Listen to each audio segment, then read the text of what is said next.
Joining me now, I have the founder of the National Security Institute at George Mason University, Jamil Jaffer. Jamil, good morning to you. What an insane story. I mean, just as someone who has dedicated his career to national security, when this story first broke, your first thought was what? I mean, Marky, I was like, what are you talking about? This is crazy that you'd be having a conversation on Signal with the most senior officials of the U.S. government, cabinet officials, talking about an ongoing effort against terrorists overseas. And tell me this, too, Jamil. I mean, if not over text thread, you've got to make big, decisions about war, about bombing targets. If not over Signal, how was this supposed to be handled? Email, you throw up a bat signal and get everybody in the same room. I mean, how's this supposed to go down?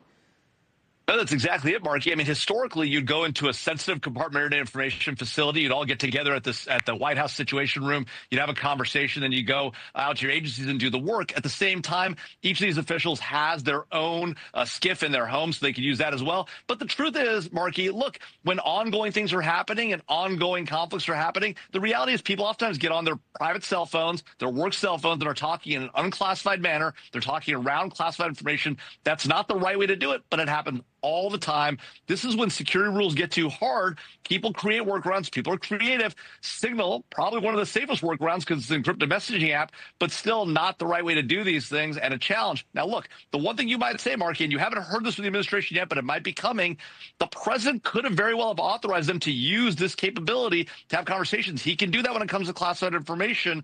This is the president who, if you recall in his first administration, took a photograph of a highly classified picture, declassified it, put it out on X. So possible that happened. We haven't heard that defense yet from the White House. Yeah, we'll see what more comes from the White House today. Let me play some sound for you. Defense Secretary Pete Hegseth just full-on blasting this report, Jamil. You're talking about a deceitful and highly discredited so-called journalist who's made a profession of peddling hoaxes time and time again. Nobody was texting war plans, and that's all I have to say about that.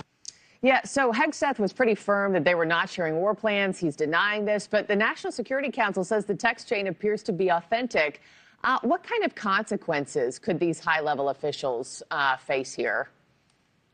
Well, look, certainly the president could fire any one of them. It looks like, though, the president doesn't appear inclined to do that. You saw him yesterday essentially saying, I don't know what you're talking about, which, of course, is hard to believe because if your national security officials are in a major newspaper report talking about how they had another reporter on the thread talking about these sensitive operations, whether it's war plans or not, and whether Jeffrey Goldberg is deceitful or viewed as such by the Secretary of Defense doesn't really matter. The report is accurate. It is what happened.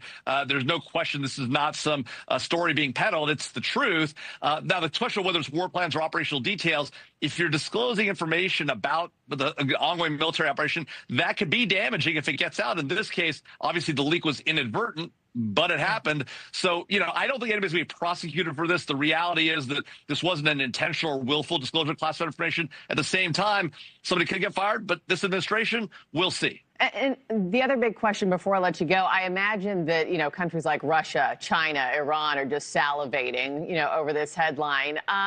Does this give them any sort of advantage, and other adversaries to take advantage of us and pounce in any sort of way at this moment?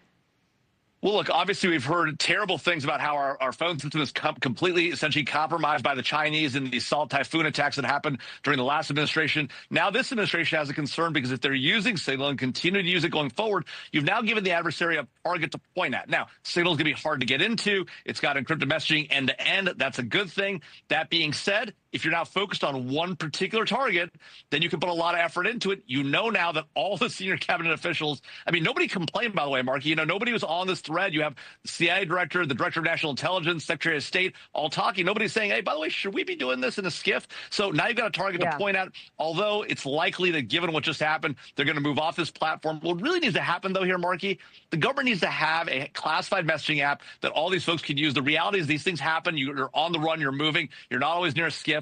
They've got to find a way to work this out. Signal is not the right answer. It demonstrates the government needs to do better with technology. That's got to happen here, too. Yeah, the VP reportedly on there as well, and people passing emojis back and forth over this. We're going to follow this investigation every step of the way, but Jamil Jaffer, thank you so much, as always, for joining me on the show.